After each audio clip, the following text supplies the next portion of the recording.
नमस्कार विद्यार्थियों, आप सभी का एक बार फिर से स्वागत है आपके अपने YouTube चैनल डियर लर्नर्स पर। और जैसा कि आप सभी जानते हैं, आप इस ऑनलाइन प्लेटफॉर्म पे मेरे साथ यानी शशांक तिवारी के साथ पढ़ते हैं हिंदी और CDP। और आज फिर से मैं आपके सामने हाजिर हूँ एक हिंदी का टॉपिक लेकर के, जो जैसा कि मैंने पिछली क्लास में आपको पढ़ाया था कि जो स्वर संधि होती है उसका मैंने बेस आप जो संधि होती है उसका मैंने बेस आपको बहुत ही ब्रॉड तरीके से बताया था। और मैंने ये भी कहा था कि बच्चे, आपको मेरे साथ पढ़ने के लिए आपके मन में धैर्य होना चाहिए और आपके मन में सीखने की एक लालसा होनी चाहिए, क्योंकि मैं चीज़ों को बहुत तेज़ नहीं पढ़ा सकता हूँ। पढ़ा सकता का मतलब ये है कि जो मेरा मेरा मानना है कि अपना जो कंटेंट है उस पर दम रखो। मतलब मेरा ये मानना है कि अगर मैं आपके लिए मेहनत कर रहा हूँ तो मेरी मेहनत जाया ना जाए और आपको नई चीज़ें मिलें, आपको एक नया नज़रिया मिले। इसीलिए जो है मैं चीज़ों को धीरे धीरे ही संचालित करता हूँ और ये मेरा तरीका है। और जिसका कि माध्यम से चीज़ें जो होती हैं, जो बच्चों की जो सीखने की जो गति होती है, देखिए मेरे साथ जो बच्चा पढ़ सकता है मैच्योर बच्चा ही पढ़ सकता है। और मैं ऐसा मानता हूँ कि अगर आप टीचिंग एग्ज़ाम की तैयारी कर रहे हैं तो आप मैच्योर हैं और आप बहुत ही अच्छी तरीके प्री प्लान्ड हैं। आप जानते हैं कि आपको कहाँ पर पहुँचना है और अभी आप हैं कहाँ। इसलिए आपका जो ज्ञान होना चाहिए वो बहुत ही अच्छा होना चाहिए, क्योंकि आप भावी भविष्य में टीचर बनने वाले हैं। मान लीजिए किसी भी विद्यालय में आप जाते हैं जहाँ आपको हिंदी ही दे दी जाती है। मेरे प्यारे बच्चे, हमेशा याद रखना, कभी रटे रटाए हुए कंटेंट से कोई टीचर नहीं बन सकता है। अगर आपको अच्छा टीचर बनना है तो आपके कंटेंट में, आपके अंतः मन में एक ताकत होनी चाहिए, तभी आप एक अच्छे टीचर बन सकते हैं। अदरवाइज़ अच्छे टीचर आप नहीं बन सकते हैं। और अच्छे टीचर बनने के लिए आप किसी भी टॉपिक के लिए, किसी भी विषय में आपको गहरा नॉलेज होना चाहिए। और उस गहरे नॉलेज के लिए आपको धैर्यपूर्वक किसी भी चीज़ को देखना या सुनना होता है।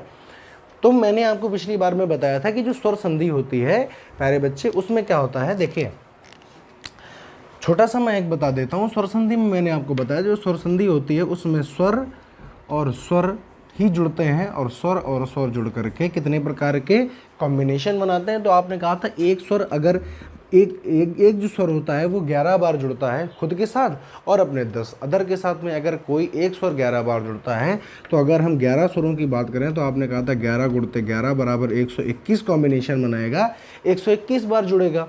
तो मैंने कहा था इन्हीं 121 बार जुड़ने के हिसाब से जो स्वर व्यंजन जो स्वर संधि होती है इसके कितने प्रकार होते हैं।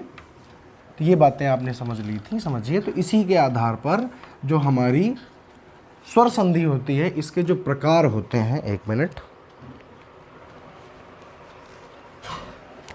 अरे बच्चे, जो स्वर संधि के जो प्रकार होते हैं, स्वर संधि के प्रकार, जो स्वर संधि के प्रकार होते हैं वो कितने होते हैं। तो आप कहते हैं 5। कौन कौन से होते हैं, सबसे पहले इनके बारे में आप ज्ञान रखिए। तो पहला प्रकार होता है दीर्घ स्वर संधि, और इसको दीर्घ संधि भी कहते हैं। देखिए दीर्घ स्वर संधि लिखने का ये मतलब है कि जो दीर्घ संधि किसका भाग है प्यारे बच्चे, ये स्वर संधि का भाग, इसलिए इसको पूरा नाम लिखा जाता है। बाकी आप इसको दीर्घ संधि भी कह सकते हैं, इससे कोई समस्या वाली बात नहीं है। अगर हम बात करें दूसरे की, दीर्घ के बाद में आता है गुण संधि, तीसरे नंबर पे आता है ऋण संधि, चौथे पे आता है वृद्धि संधि, और आखिर में आता है प्यारे बच्चे अयादि संधि, है ना। तो बिल्कुल है। तो ये 5 भाग होता है। अब देखिए ये 5 भाग ही क्यों होते हैं, जबकि कॉम्बिनेशन कितने हैं हमारे पास, 121। अभी मैंने बताया कि जो जोड़े बनते हैं, जो संयोग होता है वो 121 प्रकार से होता है, परंतु इनके 5 ही प्रकार क्यों बनते हैं, 10 क्यों नहीं बन सकते। तो इसका कारण है। क्या कारण है अब आप समझेंगे। देखिए तो संधि के जो प्रकार होते हैं आपने अभी देख लिया कि वो 5 प्रकार होते हैं, और मैंने उस कोने में आपको लिख भी दिया है कितने प्रकार होते हैं मेरे बच्चे। 5 प्रकार होते हैं किसके, तो आप कहेंगे स्वर संधि के। अब जैसा कि मैंने आपको पिछली क्लास में भी बताया था कि बच्चे जो 5 प्रकार होते हैं ये कैसे होते हैं। तो सबसे पहले हम अपना, चूंकि स्वर संधि पढ़ रहे हैं तो सबसे पहले हम स्वर लिखने की कोशिश करेंगे, जो कि मैं आपके सामने ये लिख दे रहा हूं।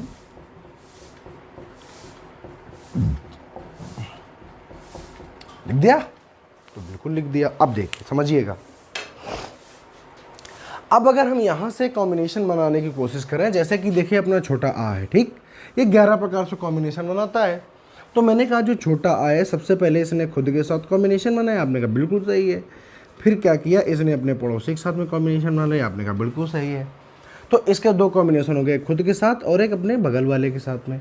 अगर हम इसके बगल वाले की बात करें बड़ा आ की, तो बड़ा आ ने सबसे पहले छोटा आ के साथ संयोग बनाया और बड़ा आ ने खुद बड़ा आ के साथ संयोग बनाया। लेकिन इन जो संयोगों का जो परिणाम निकल के आने वाला है, मतलब ये संयोग इन्होंने चाहे छोटा आ के साथ में मिले, चाहे छोटा आ बड़ा आ के साथ में मिले, चाहे बड़ा आ छोटा आ के साथ में मिले, या बड़ा आ के साथ में मिले, इनका जो परिणाम आएगा वो सदैव और सदैव क्या होगा, दीर्घ आ हो जाएगा, जिसको आप कहते हैं बड़ा आ हो जाएगा।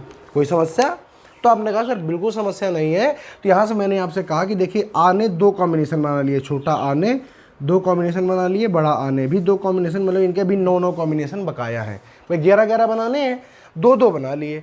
अब बात करते हैं, अगर हम इस जोड़े ने बना ली, अब अगर हम बात करते हैं इस जोड़े की, तो हमने कहा, ध्यान से सुनते जाइएगा मेरे प्यारे बच्चे, अगर हमने कहा ई ने छोटी ई के साथ बनाया, छोटी ई ने बड़ी ई के साथ बनाया, बड़ी ई ने छोटी ई के साथ बनाया, और बड़ी ई ने मेरे प्यारे बच्चे बड़ी ई के साथ बनाया, तो ये चारों कैसे भी कॉम्बिनेशन बनाए, लेकिन इनका जो परिणाम निकल के आने वाला है वो प्यारे बच्चे निकल के क्या आने वाला है। तो आपने कहा सर जी निकल के हमेशा बड़ी ई ही आएगा। मैंने कहा बिल्कुल सही बात है, आप लोग बिल्कुल सही जा रहे हैं। फिर उसके बाद हम अगले जोड़े में बढ़े। अगले जोड़े ने भी यही किया, छोटा ऊ ने प्यारे बच्चे छोटा ऊ के साथ कॉम्बिनेशन बनाया, छोटा ऊ ने बड़ा ऊ के साथ बनाया, बड़ा ऊ ने छोटा ऊ के साथ बनाया, और बड़ा ऊ ने बड़ा ऊ के साथ बनाया, और ये चारों कॉम्बिनेशन का भी जो हल निकल के आया, जो परिणाम निकल के आया, वो निकल के आया प्यारे बच्चे बड़ा ऊ। अरे आप समझे कि नहीं समझे? अब यहाँ पर आप दिमाग लगाइए कि कॉम्बिनेशन तो देखिए, कॉम्बिनेशन इसने भी बनाया, छोटा आ ने छोटा आ के साथ में, बड़ा आ ने बड़े आ के साथ में बनाया, ऐसे ई ने भी बनाया, ऐसे ऊ ने भी बनाया। इसका परिणाम निकल के आया कि आ और आ जुड़े तब भी बड़ा आ होगा, आ और बड़ा आ जुड़े तब भी बड़ा आ होगा।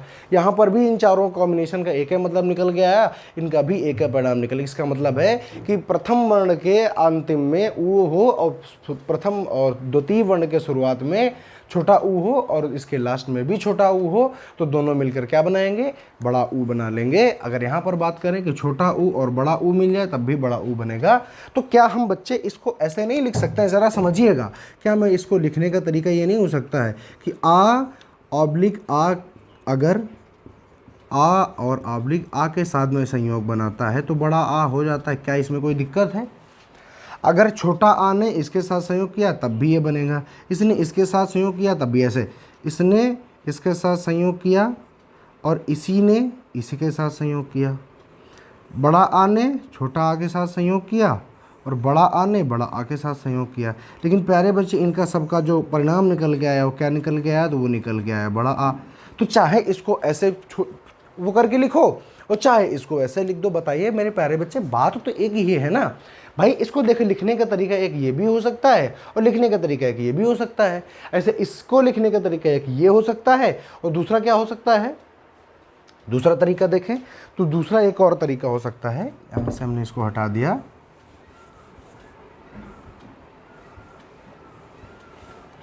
दूसरा इसको लिखने का तरीका हो सकता है कि ई और ई को अगर हम छोटी ई और बड़ी ई के साथ में संयोग कराएं तो हमेशा क्या बनेगा, बड़ी ई बनेगी। तो एक ये भी तो तरीका हो सकता है सर, बिल्कुल हो सकता है। ऐसे अगर हम इसकी बात करें, ऊ और ऊ ने ऊ और ऊ के साथ में संयोग बनाया तो क्या आ गया, बड़ा ऊ आ गया। तो इसको देखिए लिखने के दो तरीके हैं, चाहे आप इसी बात को ऐसे लिख दें, चाहे आप इसी बात को ऐसे लिख दें, चाहे आप इसी बात को ऐसे लिख दें या ऐसे लिख दें। तो ये जो है ये समराइज तरीका है और ये वाला खुला हुआ तरीका है। तो आपने ये देखा कि छोटा और बड़ा ने अपने 2-2 संयोग पूरे किए, छोटी बड़ी ने अपने 2-2 संयोग पूरे किए और छोटा वो बड़ा ऊ ने भी अपने 2-2 संयोग पूरे किए। और यही तो होती है प्यारे बच्चे स्वर संधि की दीर्घ संधि की परिभाषा। दीर्घ संधि की परिभाषा क्या होती है, तो दीर्घ संधि की जो परिभाषा होती है उसका सूत्र होता है आकाश अवर्णे दीर्घा। इसका मतलब है कि आ छोटा आ या बड़ा आ, छोटी ई या बड़ी ई, छोटा ऊ या बड़ा ऊ के बाद में अगर समान स्वर आए तो समान स्वरों का प्यारे प्यारे बच्चे मतलब ये होता है कि आ के बाद आ जाए या आ जाए, ई के बाद ई आ जाए या ई आ जाए, ऊ के बाद में ऊ आ जाए या ऊ आ जाए। समान स्वर का मतलब ये होता है कि जैसे ये स्वर है ऐसे अगर समान स्वर आते हैं तो उनका दीर्घ हो जाता है। जैसे कि ये देखिए दीर्घ आ, दीर्घ ई, दीर्घ ऊ हो जाता है, तो वहाँ पर कौन सी संधि होती है? तो प्यारे बच्चे वहाँ पर संधि होती है दीर्घ संधि। तो यहाँ पर आपने कॉम्बिनेशन बनाया और देखा कि दीर्घ संधि हमारे सामने कैसे निकल के आ चुकी है। तो बताइए कोई समस्या यहाँ तक? तो आपने कहा सर जी कोई समस्या नहीं है, कॉम्बिनेशन तो बनने ही बनने हैं, तो आप कॉम्बिनेशन बना बना के हमको दिखा रहे हो। मैंने कहा बिल्कुल बच्चे, ठीक है, समझ गए कि नहीं समझ गए? तो इसको हम यहाँ पर एक साइड में शॉर्ट में लिख लेंगे, जो कि अभी मैंने आपको लिख के दिखाया है। इसको मैंने एक छोटे रूप में भी लिख सकता हूँ, कैसे? तो वो आप देखेंगे। तो मैंने इसको एक छोटे से रूप में यहाँ पर लिख दिया साइड में। क्या लिखा? मैंने कहा आ और आ अगर कभी भी आ और आ के साथ में जुड़ते हैं तो क्या बनाते हैं? आपने कहा सर जी बड़ा आ बनाते हैं। मैंने कहा ई और जो ई है अगर कभी ई और ई के साथ में जुड़ते हैं तो क्या बनाते हैं? आपने कहा सर जी बड़ी ई। मैंने कहा ऊ और ऊ जब ऊ और ऊ के साथ में जुड़ते हैं तो क्या बनाते हैं? बड़ा ऊ। और ये जो कॉम्बिनेशन बन के आए ये हमारे किसके बन के आए? तो अब बच्चे ने तुरंत बता दिया कि सर ये जो कॉम्बिनेशन बन के आए हैं ये आए हैं दीर्घ संधि या दीर्घ स्वर संधि। ठीक, अब देखिए, अभी तो ये जो जोड़े थे ये खुद के साथ मेरे प्यारे बच्चे संयोग बना रहे थे, लेकिन अभी ये जोड़े क्या करेंगे? अब ये जोड़े खुद के साथ संयोग तो बना चुके हैं भाई। छोटा आ खुद के साथ संयोग देखो कर चुका, बड़ा आ खुद के साथ संयोग कर, तो अब ये अपने आगे वाले के साथ में संयोग करेंगे। तो हमने कहा अगर कभी आ और आ ने अगर कभी ई और ई के साथ संयोग किया तो ये बनाता है ए या ए। अब देखिए इसको खोल के भी लिख देते हैं, पूरे बड़े रूप में भी लिख देता कि कोई कन्फ्यूजन ना हो। अगर कभी प्रथम पद के आखिरी में आ जाए और इसमें क्या आ जाए? ई आ जाए, मतलब आ का संयोग ई से हो जाए या इसी आ का संयोग ई से हो जाए। इस आ का संयोग या तो छोटी ई से हो जाए या इस आ का संयोग बड़ी ई से हो जाए, तो दोनों या तीनों स्थितियों में एक ही चीज़ बनेगी जिसको कहते हैं ए या ए। बताइए बात समझे कि नहीं समझे? मतलब कोई भी स्थिति में आपको ए या ए ही हो जाना है, तो चाहे इसको ऐसे लिखो और चाहे इसको ऐसे लिखो, बात तो एक ही है। तो आपने कहा सर जी बिल्कुल बात एक ही है। तो आ और आ ने खुद के साथ संयोग बना लिया था दो, और उसके बाद अपने आगे वाले जोड़े के साथ में क्या किया? इसने संयोग बना लिया। आ ने फिर क्या किया? आ ने अपने आगे वाले जोड़े के साथ में संयोग बनाया, जो कि ऊ और ऊ रखा हुआ है। ठीक है, तो यहाँ पर क्या हुआ कि ये आ और आ पहुँचा अपने आगे वाले के पास में, ऊ और ऊ के साथ में पहुंचा, और जब इसने आ और आ ने ऊ या ऊ के साथ संयोग किया तो इसने बना लिया ओ, जिसको आप कहते हैं ये वाला ओ। अब इसी को चाहे अगर प्यारे बच्चे तो आप इसको फुटकर में भी लिख सकते हैं कि आ अगर ऊ के साथ संयोग करे, आ अगर ऊ के साथ संयोग करे, आ अगर ऊ के साथ संयोग करे या आ अगर ऊ के साथ संयोग करे, तो दोनों मिलकर क्या बनाते हैं? तो आपने कहा दोनों मिलकर ओ बनाते हैं या ओ बनाते हैं। आपने कहा बिल्कुल सही बात है। तो आ ने क्या किया कि आ ने कितने कॉम्बिनेशन पूरे कर लिए? बताइए, 2, 2 4 और 2 6। दोनों आ ने 2 कॉम्बिनेशन पूरे किए, 4 पूरे किए, 6 पूरे किए, और फिर यही जो आ है ये अपने आगे वाले भी कॉम्बिनेशन पूरे करने निकले, और इन्होंने री के साथ भी कॉम्बिनेशन बना लिया। तो यहाँ पर आप देखेंगे तो यहाँ पर लिखा जाएगा आ, और आ ने अगर री के साथ में संयोग बनाया तो प्यारे बच्चे क्या बनेगा? तो आप सभी जानते हैं वो बन के आएगा अर, और रा कैसा हो जाएगा? आधा हो जाएगा। ठीक, तो इसको भी खोल के लिख सकते हैं कि आ अगर री के साथ संयोग करेगा या आ अगर री के साथ संयोग करेगा तो क्या बनाएगा? तो दोनों स्थितियों मेरे प्यारे बच्चे बन के आएगा। इसको कहते हैं अर। क्या कहते हैं? अर कहते हैं। तो ये बात हो गई। और अगर आपको अगर गुण संधि की परिभाषा आती है, नहीं आती हो, समझ लीजिए यहाँ तक का जो संयोग बनेगा, यहाँ तक का जो कॉम्बिनेशन बनेगा मेरे प्यारे बच्चों, इसको ही तो गुण संधि कहते हैं। अब देखिए गुण संधि की परिभाषा यहीं से निकालिए, कैसे निकलेगी? आ और आ, गुण संधि की परिभाषा देखिए, आ और आ अगर ई और ई के साथ संयोग करता है तो ए बनाता है। आ और आ अगर ऊ और ऊ के साथ संयोग करता है तो ओ बनाता है। आ और आ अगर ऋषि के साथ संयोग करता है तो प्यारे बच्चे क्या बनाता है? अर। तो बस यही गुण संधि की परिभाषा है कि जब क्या है, जब प्रथम पद का, भाई संधि में कितने पद होते हैं? अभी अभी बार बार बताते हैं कि 2 पद होते हैं, 2 पदों के बीच में ही संधि होती है। जब प्रथम पद का आखिरी वर्ण आ और आ हो तथा द्वितीय पद का प्रथम वर्ण ई और ई हो तो क्या हो जाएगा, ए हो जाएगा गुण संधि के नियम से। आ और आ हो प्रथम वर्ग का अंतिम और द्वितीय वर्ग का शुरुआती क्या हो, ऊ और ऊ हो तो क्या हो जाएगा, ओ हो जाएगा। प्रथम पद का अंतिम वर्ण आ और आ हो तथा द्वितीय पद का प्रथम वर्ण ऋषि हो तो क्या हो जाएगा, अर हो जाएगा। बताइए बात समझे कि नहीं समझे। तो आपने कहा सर जी बिल्कुल बात समझ में आई, हमारे एक नंबर समझ में आई है, और ये हो जाएगा गुण संधि हो जाएगा। ठीक है, समझ गए। तो अब प्यारे बच्चे क्या करते हैं, इसको भी समराइज करके यहीं पे नीचे लिख देते हैं। ये समझ गए, स्क्रीनशॉट कर लिया सबने। अब देखिए इसको भी समराइज करके यहीं पे नीचे लिख देते हैं ताकि हमें और चीज़ें पढ़ाने में भी आसानी होती रहे। ठीक है, देखो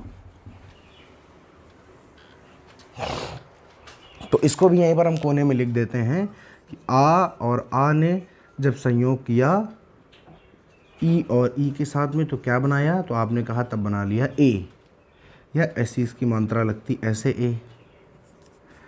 आ और आ या आ ने जब ऊ या ऊ के साथ में संयोग किया तो क्या बनाया, तो बनाया ओ या ओ।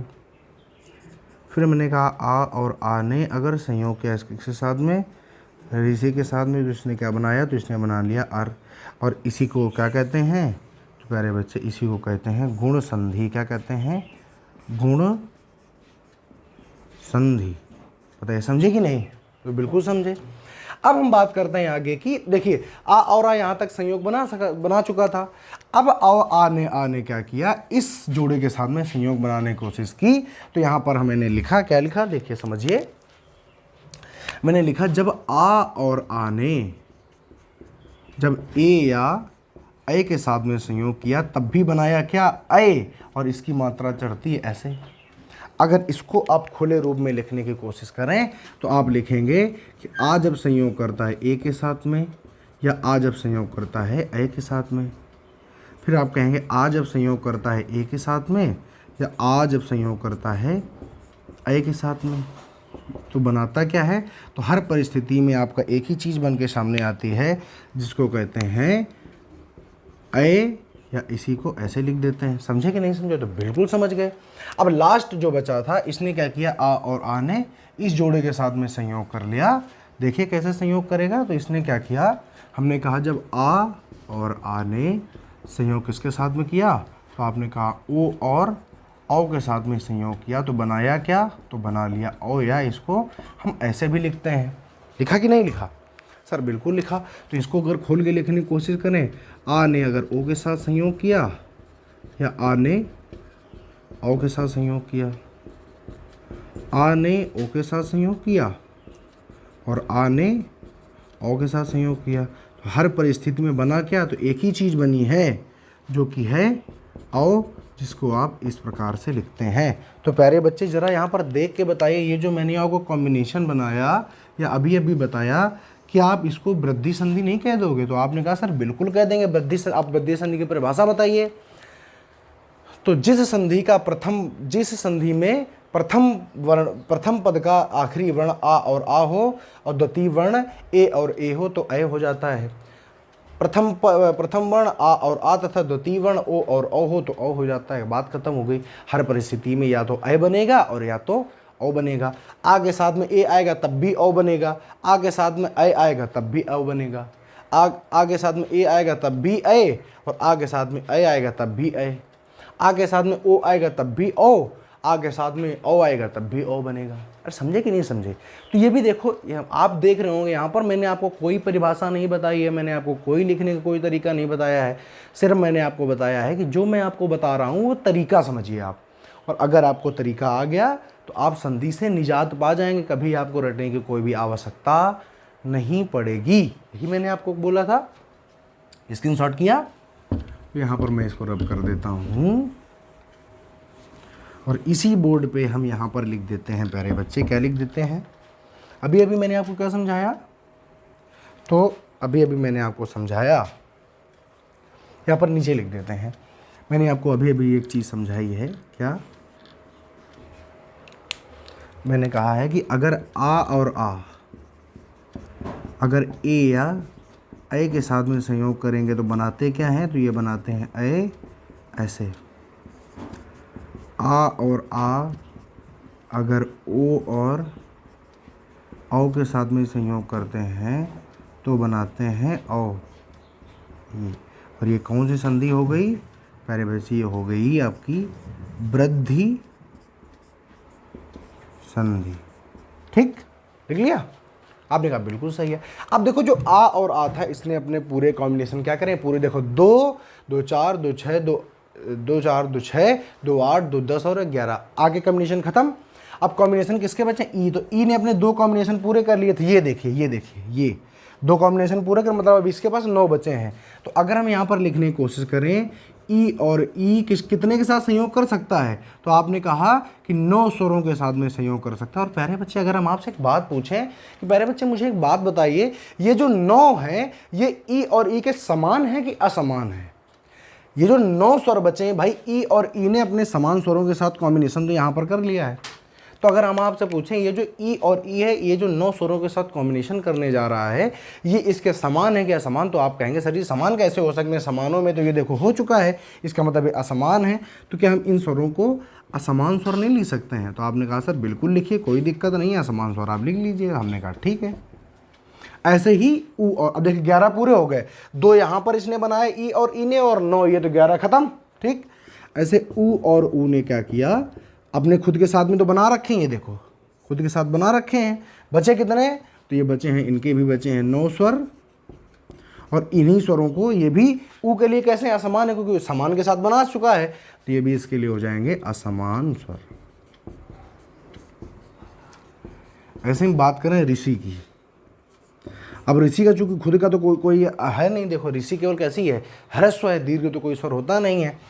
तो इसके भी पास बचे हैं 10 स्वर, लेकिन 10 के 10 स्वर इसके भी कैसे हैं? तो इसके भी सर जी 10 के 10 स्वर कैसे हैं? असमान हैं।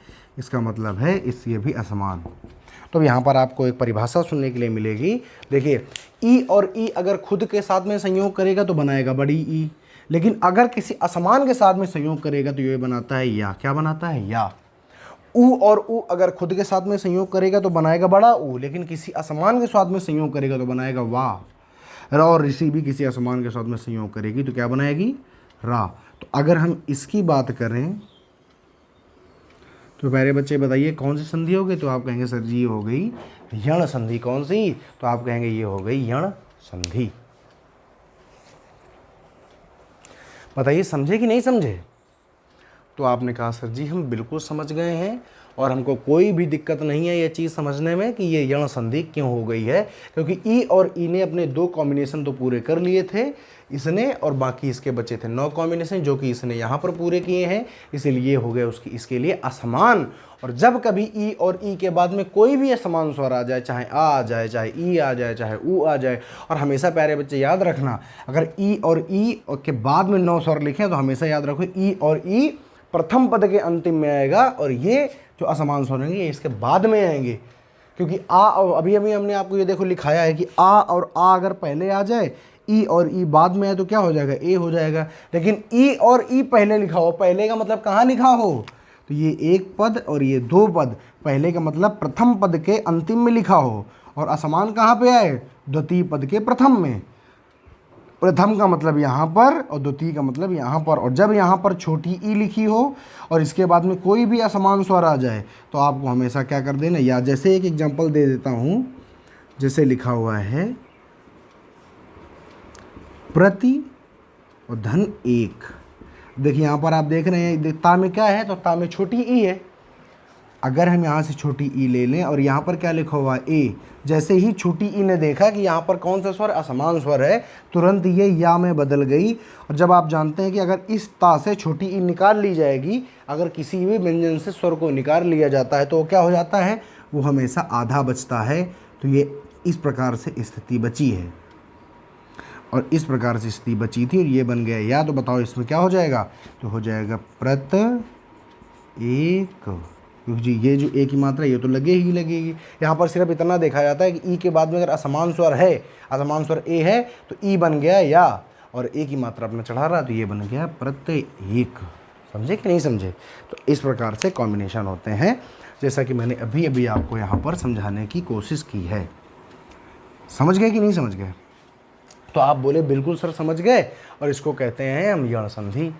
ठीक है, स्क्रीनशॉट करिए फटाक से।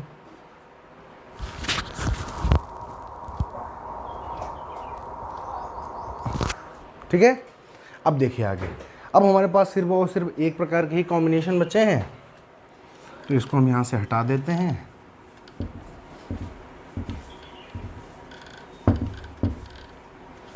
और इसको भी हम यहीं पे साइड पे कहीं पे लिख देते हैं। हमने लिख दिया आ, और आ के बाद में क्या मिले, असमान स्वर। नहीं, आ और आ नहीं, ई और ई। ऐसे ऊ और ऊ के बाद में क्या मिले, तो आप कहेंगे मिले असमान स्वर। ऐसे हमने कहा ऋषि के बाद में क्या मिले, तो आपने कहा असमान स्वर।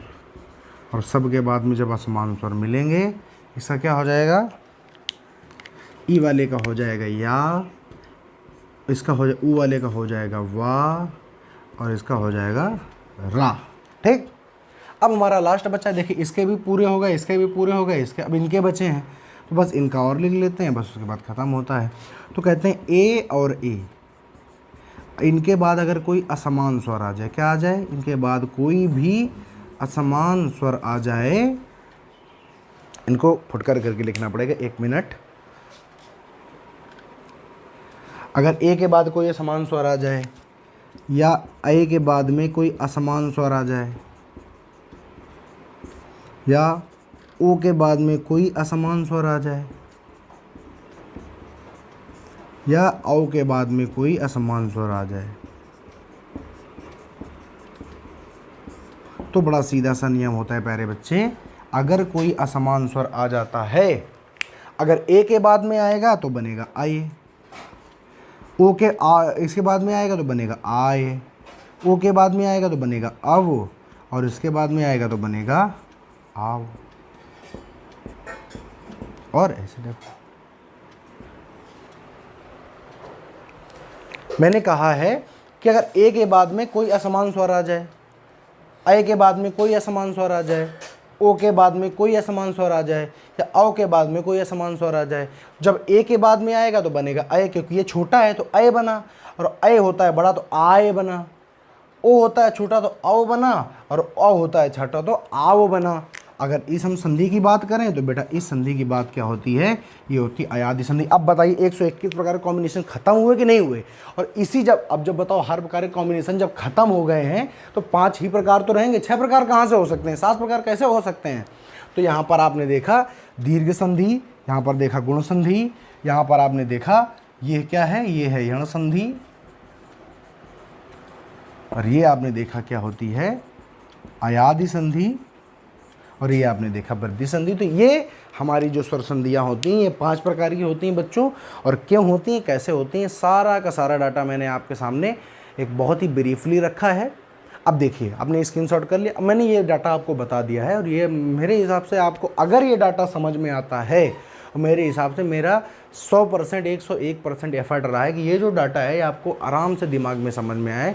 और अगर ये डाटा आपको समझ में आता है तो मेरी ये गारंटी कि आप जीवन में कभी भी स्वर संधि की ना तो परिभाषा रटेंगे और ना ही आपको कभी भी रटने की ज़रूरत होगी, क्योंकि आप क्या करें, आप इसको एक लाइन में लिख लें और इससे कॉम्बिनेशन बनाते जाओ, अपनी परिभाषाएं, अपनी सारे के सारे उदाहरण सब कुछ सॉल्व करते यहीं पर ही चले जाएंगे। लेकिन आपको थोड़ी सी मेहनत करनी होगी, आपको 2 से 3 से 4 बार ये ऐसे लिख करके कॉम्बिनेशन बनाना होगा। एक तो बात हो गई ये। अब कल मैं आपको इनकी सबकी परिभाषा, मैं आपको वर्चुअल भी पढ़ाऊंगा, जैसे कि आप किताबों में पढ़ते हैं वो बात भी मैं आपको यहाँ पर बताऊंगा, और साथ साथ में कल की क्लास में जो अगली क्लास होगी उसमें एग्जाम्पल भी साथ साथ चलेंगे। दीर्घ संधि की परिभाषा प्लस उसके एग्जाम्पल, परिभाषा प्लस एग्जाम्पल, परिभाषा प्लस एग्जाम्पल। तो इसके लिए आप टेंशन न लें। आज तो मैंने आपके सामने एक नया नज़रिया पेश किया है। अगर नज़रिया अच्छा लगे, प्रयास अच्छा लगे तो लाइक करिए, सब्सक्राइब करिए और मुझे कमेंट जरूर करिए, ताकि हम भी और भी आपके पास में आपके साथ में मेहनत करते रहें। तब तक के लिए जय हिंद, नमस्कार।